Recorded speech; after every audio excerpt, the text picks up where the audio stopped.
ನಮಸ್ತೆ ಅಶ್ವವೇಗ ಡಿಜಿಟಲ್ಗೆ ಸ್ವಾಗತ. ನಾನು ಕಾವ್ಯ ಆಚಾರ್. ಇತ್ತೀಚೆಗೆ ಹೆಂಡತಿಯಿಂದ ಮಾನಹಾನಿ, ಹೆಂಡತಿಯಿಂದ ಕಿರುಕುಳ ತಾಳಲಾರದೆ ಆತ್ಮಹತ್ಯೆ ಮಾಡಿಕೊಳ್ಳುತ್ತಿರುವ ಬಡಪಾಯಿ ಗಂಡಂದಿರ ಒಂದಷ್ಟು ಪ್ರಕರಣಗಳು ಇಂದು ನಿಮ್ಮ ಮುಂದೆ ಇರ್ತಾ ಇದ್ದಾವೆ. ಹೌದು ವೀಕ್ಷಕರೇ, ಮಹಿಳೆಯರಿಗಿಂತ ವಿವಾಹಿತ ಪುರುಷರು ಹೆಚ್ಚಾಗಿ ಆತ್ಮಹತ್ಯೆಯನ್ನ ಮಾಡಿಕೊಳ್ತಾ ಇದ್ದಾರೆ ಎನ್ನುವ ವರದಿ ಇತ್ತೀಚೆಗಷ್ಟೇ ಬಿಡುಗಡೆಯಾಗಿದ್ದು ಭಾರಿ ಅಚ್ಚರಿಯನ್ನ ಉಂಟು ಮಾಡಿದೆ. ಕೆಲ ದಿನಗಳ ಹಿಂದಷ್ಟೇ ಕೌಟುಂಬಿಕ ಕಲಹದಿಂದ ನೊಂದು ಬೆಂಗಳೂರಿನ ಖಾಸಗಿ ಕಂಪನಿಯ ಉದ್ಯೋಗಿ ಟೆಕ್ಕಿ ಅತುಲ್ ಸುಭಾಷ್ ವರದಕ್ಷಿಣೆ ಪ್ರಕರಣದಲ್ಲಿ ಹೆಂಡತಿಯ ಕಾಟವನ್ನ ತಾಳಲಾರದೆ ಆತ್ಮಹತ್ಯೆಯನ್ನ ಮಾಡಿಕೊಂಡ್ರು. ಇನ್ನು ಹೆಡ್ ಕಾನ್ಸ್ಟೇಬಲ್ ತಿಪ್ಪಣ್ಣ ಹೆಂಡತಿ ಹಾಗೂ ಮಾವಿನ ಕಾಟವನ್ನ ತಾಳಲಾರದೆ ರೈಲಿಗೆ ತಲೆಕೊಟ್ಟು ಸಾವನ್ನಪ್ಪಿದ್ರು.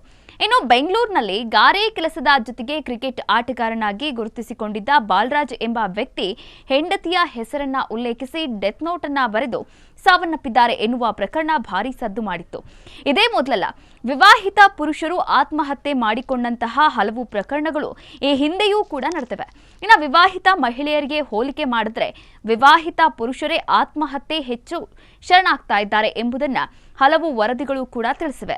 ಇನ್ನು ಎನ್ಸಿಆರ್ಬಿ ಅಂಕಿ ಅಂಶಗಳ ಪ್ರಕಾರ 2022ರಲ್ಲಿ 83,713 ವಿವಾಹಿತ ಪುರುಷರು ಆತ್ಮಹತ್ಯೆಯನ್ನ ಮಾಡಿಕೊಂಡಿದ್ರು. ಅದೇ ಅವಧಿಯಲ್ಲಿ ಆತ್ಮಹತ್ಯೆಗೆ ಶರಣಾದ ಮಹಿಳೆಯರ ಸಂಖ್ಯೆ ಕೇವಲ 30,771. ಅದೇ 2014ರಲ್ಲಿ 60,000 ಪುರುಷರು ಆತ್ಮಹತ್ಯೆಯನ್ನ ಮಾಡಿಕೊಂಡಿದ್ದಾರೆ. ಹಾಗೆ 27,000 ಮಹಿಳೆಯರು ಸಾವಿಗೆ ಶರಣಾಗಿದ್ದಾರೆ. ಇನ್ನು 2021ರಲ್ಲಿ ನೋಡೋದಾದ್ರೆ ಆತ್ಮಹತ್ಯೆ ಮಾಡಿಕೊಂಡ ಪುರುಷರಲ್ಲಿ 33.2% ಅಂದ್ರೆ ಜನ ಕೌಟುಂಬಿಕ ಸಮಸ್ಯೆಗಳಿಂದಾಗಿ ಆತ್ಮಹತ್ಯೆಯನ್ನ ಮಾಡಿಕೊಂಡಿದ್ರೆ 4.8% ಮಂದಿ ಪುರುಷರು ವಿವಾಹ ಸಂಬಂಧಿತ ಸಮಸ್ಯೆಗಳಿಂದಾಗಿ ಪ್ರಾಣವನ್ನ ಕಳೆದುಕೊಂಡಿದ್ದಾರೆ ಅಂತ ಎನ್ಸಿಬಿ ವರದಿಯನ್ನ ಮಾಡಿತ್ತು.